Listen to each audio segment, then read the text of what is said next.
बाबा साहब ने कहा था कि जो संविधान में समता के अवसर दिए गए हैं, एजुकेशन में, राजनीति में और आर्थिक स्थिति सुधारने में, तो एक समय ऐसा आएगा कि वंचित वर्ग के लोग भी पढ़ लिख कर आर्थिक रूप से मजबूत होकर आगे बढ़ेंगे और 21वीं सदी कमजोर वर्गों के लोगों की होगी।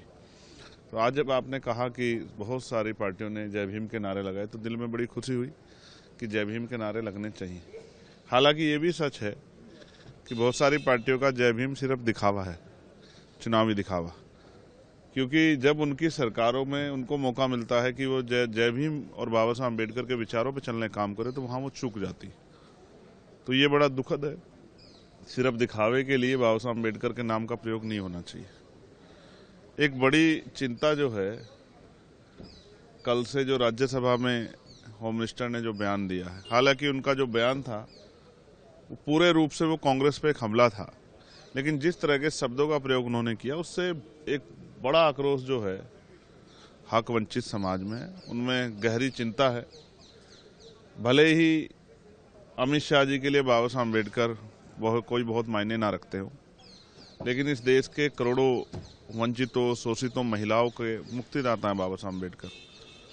और जहाँ तक मैं समझता हूँ, उन्होंने जो कार्य किए हैं उनका योगदान भुलाया नहीं जा सकता। किसी को मजबूरी में और किसी को ज़रूरत में बाबा साहब अम्बेडकर का नाम लेना ही पड़ता है। मैं यहाँ मैं ये भी कहना चाहता हूँ कि भाई बाबा साहब अम्बेडकर सदा थे, सदा हैं और सदा रहेंगे।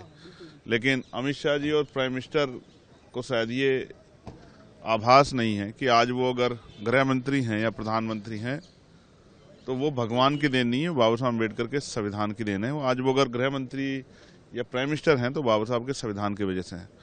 और अहंकार बहुत अच्छा नहीं होता है। जैसे मैंने आपसे कहा कि ना सदा कांग्रेस सत्ता में रही और ना सदा भाजपा सत्ता में रहेगी। एक समय आएगा कि इसी देश के लोग इस भारतीय जनता पार्टी की सरकार को उखाड़ कर फेंक देंगे। तो मैं स्पष्ट रूप से कहना चाहता हूं कि इस तरह का बयान अम्बेडकरवादी तो किसी भी कीमत पर बर्दाश्त नहीं करेंगे। पूरे देश में अम्बेडकरवादियों में इस बात को लेकर गुस्सा है और मैं स्पष्ट तौर पर कहना चाहता हूं कि ये बयान जो है शर्मनाक है।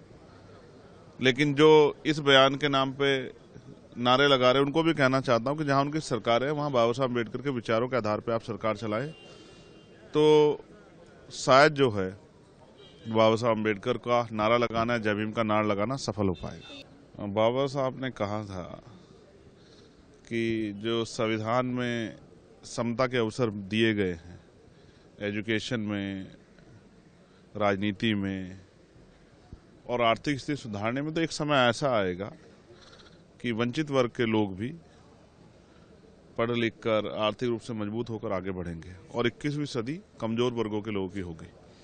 तो आज जब आपने कहा कि बहुत सारी पार्टियों ने जय भीम के नारे लगाए तो दिल में बड़ी खुशी हुई कि जय भीम के नारे लगने चाहिए। हालांकि ये भी सच है कि बहुत सारी पार्टियों का जय भीम सिर्फ दिखावा है, चुनावी दिखावा, क्योंकि जब उनकी सरकारों में उनको मौका मिलता है कि वो जय भीम और बाबा साहब अम्बेडकर के विचारों पर चलने काम करे तो वहाँ वो चूक जाती। तो ये बड़ा दुखद है। सिर्फ दिखावे के लिए बाबा साहब अम्बेडकर के नाम का प्रयोग नहीं होना चाहिए।